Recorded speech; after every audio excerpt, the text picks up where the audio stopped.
Hi everyone. This video is extensors of the ankle and toes. Extensors of the ankles and toes. So we're going to be talking a little bit more about the foot. So we're going to have more insertions on the foot. So make sure you know your foot bones, okay? We are beginning on page 378. I'll go ahead and bring that up for us. Here we are, 378, extensors of the ankle and toes. To begin, we have tibialis anterior. Tibialis anterior is right next to the ridge on the tibia. So when we palpate the tibia, we can feel this really prominent ridge on the anterior surface. Tibialis anterior is going to be just medial to that ridge. And you can really, actually not medial, but it does cross over at the ankle. You'll be able to feel it on the lateral side of that ridge, close to the peroneals or fibulares. Then we have extensor digitorum longus and extensor hallucis longus. The word hallucis refers to the big toe. And just going to write this down. The word H-A-L-L-U-X, not Z-X, equals the big toe. Hallux is what it's called. Hallux. So this right here is the hallux.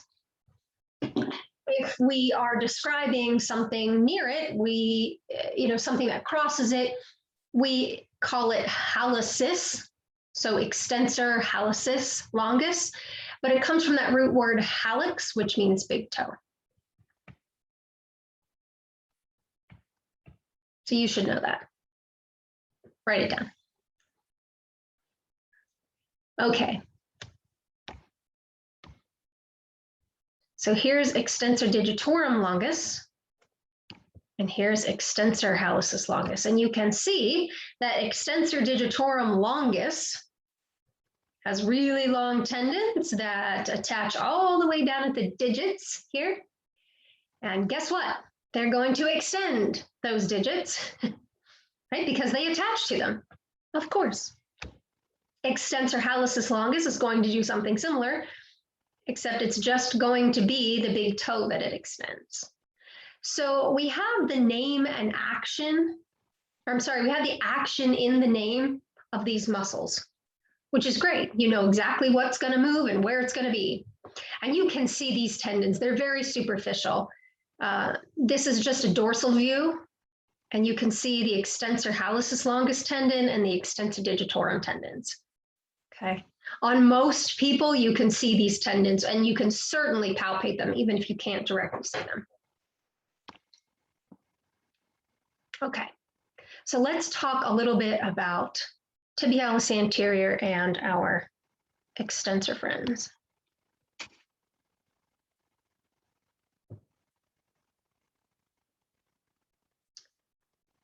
All right, so origins and insertions. Tibialis anterior originates on the lateral condyle of the tibia, and then the proximal lateral surface of the tibia and the interosseous membrane. So we're talking about, let's see, interosseous membrane is between the bones, and it is on page, oh shoot. Can't remember what page it's on at the moment. I could search it, but it doesn't matter. Interosseous membrane means between the bone, interosseous. It actually is a membrane that looks a bit like ligament, and it runs in between the tibia and the fibula. Now, in this case, we have soft tissue attachment, but for the most part, its bony attachment. So just a little bit on the interosseous membrane, okay? So it's mostly that lateral aspect of the tibia there. Now, tibialis anterior comes down and inserts on the medial cuneiform and base of the first metatarsal. So here's the medial cuneiform and base of the first metatarsal. That should sound familiar to you. What other muscle inserts on the medial cuneiform and base of the first metatarsal? Right. Fibularis longus or peroneus longus, whichever one. Those two muscles actually make an entire stirrup underneath the bottom of the foot, because fibularis longus wraps all the way around the lateral side of the foot, and tibialis anterior wraps around the medial side of the foot, and their tendons meet right here. So between the two of them, they form a nice little stirrup, a nice little strap underneath the bottom of the foot.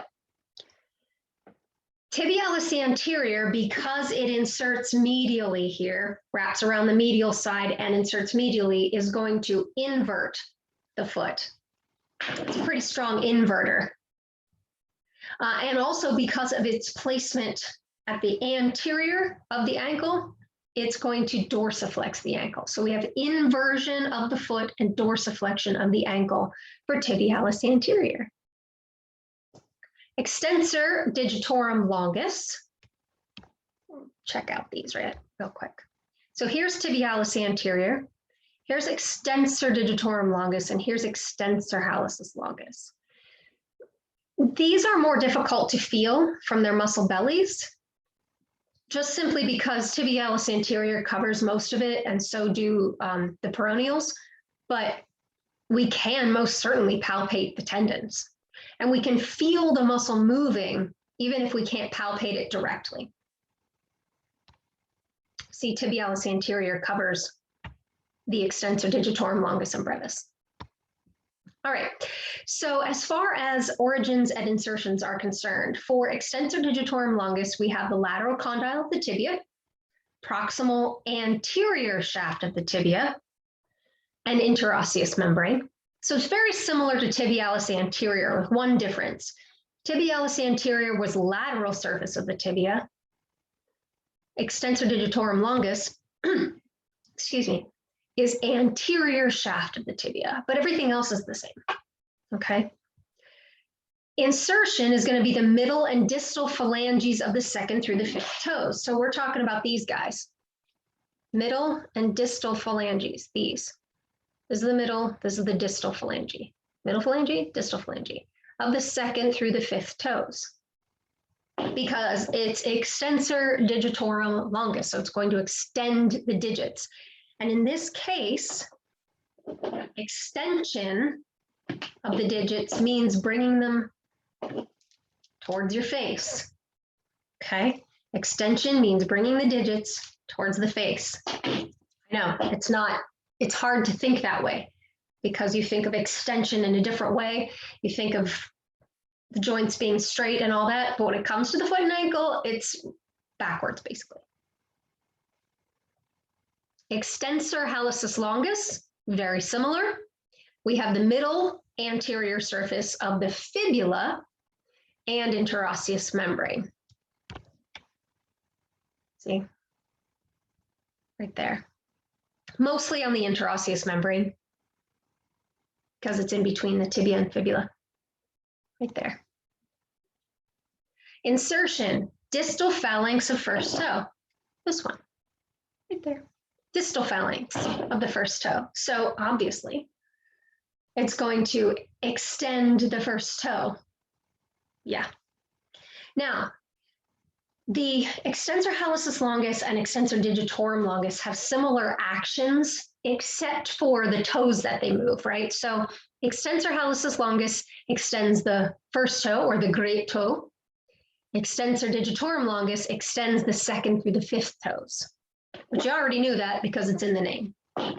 Now, the other actions, because these muscles are on the anterior surface of the leg, they are going to dorsiflex the ankle. So again, that's bringing the foot towards the face, right? We know that, taking your foot off the gas pedal is dorsiflexion. So both of these dorsiflex the ankle. Also, inversion versus eversion of the foot is present here. And I want to explain why. So extensor hallucis longus inserts all the way down at the first toe, right? So if we're pulling from the first toe towards the fibula, first toe towards the fibula, which is going to be on the lateral side, you're getting an action like this, which is what? Yeah, that's inversion, right? Inversion of the foot. Extensor digitorum longus, on the other hand, has attachments here, here, here, and here. So we're more lateral. So since we're pulling on the toes, we're actually going to end up with this movement. And that's eversion. So extensor hallucis longus inverts the foot, but extensor digitorum longus everts the foot. So don't confuse those two, okay? They're very similar. They both extend things. They both dorsiflex the ankle, but extensor digitorum longus everts the foot. Extensor hallucis longus inverts the foot. Okay, make sure you have those straight. All right, so again, tibialis anterior is here, and then the extensors are right next to it, though covered mostly by tibialis anterior. Okay. And that is extensors of the ankle and toes on page 378 and 379. So the next page or two then starts the flexors of the ankle and toes. So flexion in this case is going to be more like plantar flexion and then curling of the toes. That's what flexion is going to look like as far as the foot is concerned. Stay tuned.